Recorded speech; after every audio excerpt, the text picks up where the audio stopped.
পড়ে গিয়ে একদম পিছনে সাইডে আলী কিশোরীর সমাধি আছে, আজও দর্শন করে। তলে কিশোরী যখন কিশোরী নাম হয়ে গেছেন টাইটেল, আলী কিশোরী যখন বর্ষানায় গিয়ে কিশোরী কিশোরী কিশোরী কিশোরী বলে চিৎকার করে করে কাঁদছিলেন, আসলে ওর বউয়ের নাম ছিল কিশোরী। সকলেই জানেন এই ঘটনা আপনারা। বউ পাগল ছিলেন, স্ত্রৈণ ছিলেন, কিন্তু বর্ষানায় গিয়ে তার বউকে খুঁজছিলেন, কিশোরী আ কিশোরী আ কিশোরী।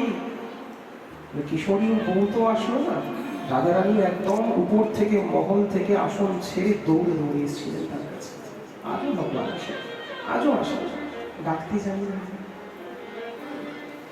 এমন নয় ভগবান আসতে দেরি করেন, দেরিও করেন, হয়তো মুখের শব্দাবলী অর্ধেক আপনার মধ্যে থেকে যাবে, তার আগে কৃষ্ণ চলে আসবে।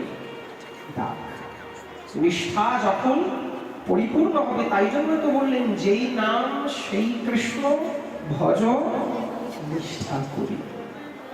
নামের মধ্যে যখন রুচি হবে, নামের মধ্যে যখন নিষ্ঠা হবে, আর নিষ্ঠা সত্তর নাম যখন আমরা জপ করব, নিষ্ঠা সত্তর নাম যখন আমরা ডাকবো, তখন ভগবান আসতে বাধ্য। তুমি আসবে না, তোমাকে আসতে হবে, তুমি বাধ্য আসবে। সবার জন্য আসলে তুমি আমার জন্য আসবে না। একটা কথা, এবার শ্রী গুরুদেব যখন মালদা জেলায় পাঠ চলছিল, একদিকে আমার একই পাড়ায় একই গ্রামে, একদিকে আমার পাঠ, একদিকে গুরুদেবের পাঠ চলছিল। তো সেখানে গুরুদেবের কাছে আমরা দর্শন করতে গিয়েছিলাম। বাবা একটু যখনই বাবার কাছে যাই, গুরু ভাইরা মিলে আমরা, তো গুরুদেব কিছুক্ষণ হলো 5 মিনিট, অত রাত হয়ে গেছে, পাঠ থেকে উঠে বাবাও পাঠ থেকে উঠেছে, আমি ওইদিকে পাঠ থেকে উঠেই দৌড় দিয়েছি সবাই। 11:30 বাজে বাবার চরণতলে বসে শ্রী গুরুদেব তখন, এখন বাবার একটা স্বভাব, যখনই যাই বাবার কাছে একটু সৎসঙ্গ বাবা করে, 5 মিনিট হয়ে যাবে হরি কথা আস্বাদন করা। তো এমনি পাশে বসে বসে হঠাৎ করে হাতটা ধরে বলছে, জানু ভাই বল একটা কথা বলি। এটা আমার অনুভব হচ্ছে, যে ব্যক্তি ভজন করে, যে ভক্ত সাধন করে, যেই ভক্তের নামে নিষ্ঠা রয়েছে, যদি সেই ভক্তের পাশে গিয়েও বসা যায়, আপনা আপনি ভজন হওয়া শুরু হবে। প্রেম সে বলো, কথাটা আপনি আপনা আপনি বলছেন আমার। যে ভজন করে, যে সাধন করে, যে মহাপ্রভুর চরণের এক নৈষ্ঠিক ভক্ত, যার নামের মধ্যে রুচি আছে, যার নামে নিষ্ঠা আছে, যদি এমন ব্যক্তির পাশে বসা যায়, তবু ভজন হবে। কি করে জানো? গুরুদেব বলতে বলতে কাঁদছেন, সবার চোখে জল।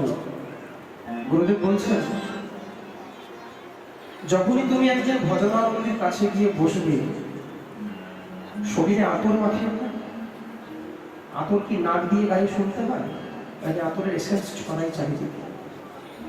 যখনই কোনো ভক্তের নিকটে আপনি বসবেন, ভক্তির নিজস্ব একটা এসেন্স আছে, নিজস্ব একটা সুগন্ধি আছে, একটা হাইম আছে, একটা তাপ আছে।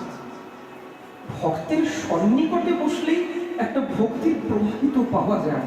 আমি নিজের জীবন অভিজ্ঞতা বলছি এটা। ভক্তের যদি সন্নিকটেও বসেন পাশে, তখন মন মন করে কি বলে জানতো, আমি ওর হলো, আমার হলো না। ঈশ্বরী ওর মুখে নাম এলো, রুচি হলো, আমার হলো না। এই যে বেদনা, এই যে যন্ত্রণা, ওর হলো আমার হলো না, এই যন্ত্রণাটাই ভজন করিবে। এটাই গুরুদেব বলছে, প্রেম সে বলো। আলাদা করে নাম জপ করে সাধন আসনে বসতে হয় না, ওর হলো আমার হলো।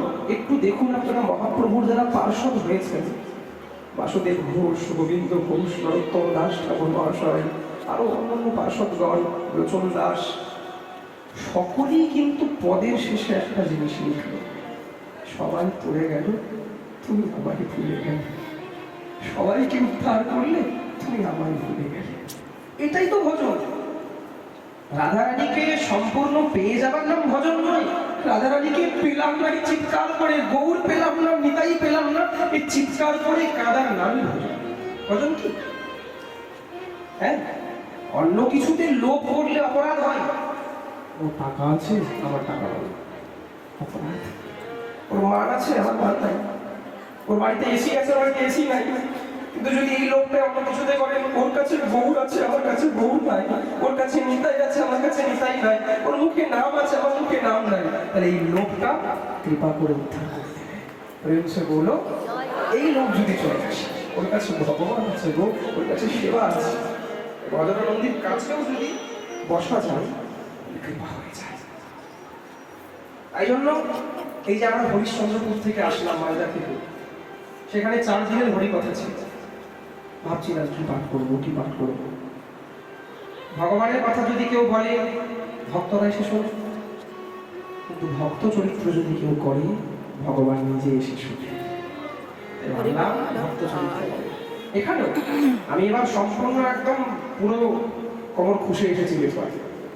ভক্ত চরিত্র ছোট সিদ্ধ বাবা কথা শুনব, এখনো গৌর কথাই রবি নাই তো। ভাগবত আমাদেরকে ভাষাবে, জানি সর্বগ্রন্থের সার, কিন্তু গৌর কথা হচ্ছে সর্বগ্রন্থের মহিমা। ভাগবতের সার, ভাগবতের যদি রস হয় শ্রীমন চৈতন্য মহাপ্রভুর কথা, গৌর কথা।